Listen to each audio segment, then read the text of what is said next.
Hey Sagittarius, this is your semi-bi-weekly reading for the new moon to the full moon, from the new moon on September 14th in Virgo in tropical astrology to the 29th, where it will be in Aries in tropical astrology. I'm feeling this card here. So these are short and quick little bites of energy. That's what we're working with here. Which deck? Actually feeling this deck here. Cool off your water or your fires with some water. So these are meant to be short and sweet little extra guidance that you get for the period of time where we have every month, we have the waning or the waxing energy, where we can really take advantage of snowballing energy, moving things forward, building momentum. And then we also have the other half of the month, which typically is having to do with, or does have to do with, not typically, but it has to do with the waning phase of the moon and the editing out and the releasing and the closing out loops and things of that nature. So here we're looking at the waxing phase, and we are taking a look at what can you pay the most attention to, what area of life is being pointed out to you and directing you towards in order for you to have the most benefit. Like, what's the linchpin? Where can you put energy, time, and attention into that will ripple out and benefit all areas of your life? And sometimes it's not the area that we actually expect. Like, for instance, you might be working on your career and you might see that a card comes up for something that's other than that area of your career. And it's because if you were to focus some time, energy, and attention in that area, it would actually ripple out and affect that area. I hope that makes sense. So here's what we have going on for you, Sagittarius. We are taking a look at the third house. So what area of life are your guides, universe, whatever is pointing out to you? We see that this is the third house, the house of communication, not just our spoken communication, but also our written communication. And it can have to do with our internal monologue as well. So that all having to do with those things. It's the house of siblings. It's the house of sibling-like people in our lives. So people who are like siblings, or like our chosen family in a way, like our extended family as well. Also has to do with our immediate community. So these would be the places where it's like, this is the farmer's market that you go to, or the store that you go to get your groceries, or like the neighbors that you talk to, those kinds of things. So I feel, for whatever reason, that this is probably more like the common thread for more of the Sagittarian risings or sun signs. This is going to have to do with the communication aspect of this, mainly because of what I'm seeing show up in your spiritual, or your spiritual advice, which is the Lovers card. Now, the Lovers card doesn't always have to do with actual romantic lovers.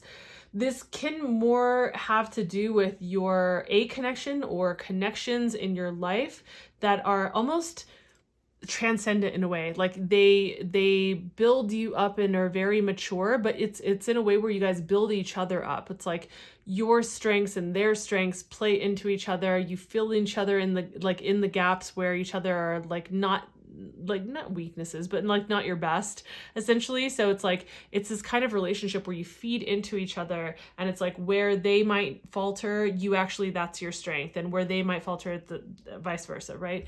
And so that's kind of the energy that's coming up here. I would say, if this is romantic, I'm gonna say that this is really pointing to like, hey, ask yourself this. Now that we're out of the Venus retrograde, ask yourself, where are your values in terms of relationship now? And whether if there's a person or maybe a couple people that you are considering on a romantic level, do they match up to the kind of relationship that is more of a mature type of love, where communication is key, where there isn't like a blockage in terms of like having free flowing communication between you guys, where your strengths are able to feed into each other's lives and help build each other up. That kind of transcendent type of relationship. Ask yourself whether this really has the ability to be that, or are you in some kind of disillusionment? We come into, and I'm not going to get into the astrology too much here, but we come into this new moon phase with like Mercury is still in retrograde for that first day, and then the 15th it will be stationed direct. However, that it's also, there's some things happening with like Neptune that make me feel like, you know, and it being in retrograde have me feel like, I'm not so sure that we're seeing things exactly clearly right now. So I'm not saying do or do not move forward. I'm saying just consider going slowly. So go slow as you're making the decision to communicate whatever it is that you feel like you need to communicate, or to consider what it is that you need to consider in terms of these kinds of connections. Now, that could be not romantic, and I think that it actually still applies pretty well with anything that is not romantic, whether it's a business partnership or a close friendship, somebody who is sibling-like, because we did talk about that, who's a sibling-like type of connection in your life. And so there might be this like, hey, certain things I feel need to be communicated in order for us to grow a more healthy and transcendent and like healthy type of relationship where we feed into each other's strengths and really build each other up. And that can very easily be a really close friendship. It can definitely be a situation where this is like a, you know, business partnership. I'm feeling for some of you Sagittarians out there that this is more romantically based. And I would say, I would caution moving too quickly. I'm going to say don't be stagnant also. So move with purpose and intention and clarity, and move at maybe like a trotting, like the pace instead of like galloping, right? So trot, not gallop. And evaluate. Take some time to consider and still evaluate this.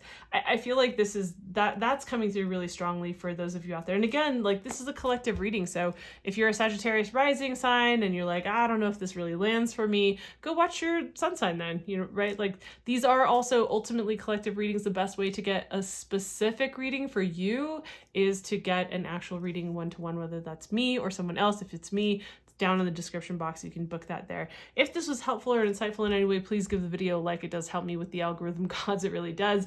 And also, why not subscribe and hit the notification bell so you don't miss any videos on the horizon. If you follow me for astrology highlights, and that's why you follow me, just thank you for being patient and understanding that I'm catching up this month. For those of you that do or do not know, my dad lost everything in the Lahaina fires, and my mom actually needed help also. I traveled out of state to officiate a wedding for a close friend of mine. So it's just been a lot of moving pieces, and I haven't been able to put out the astrology highlight videos for like the first half of the month and the second half.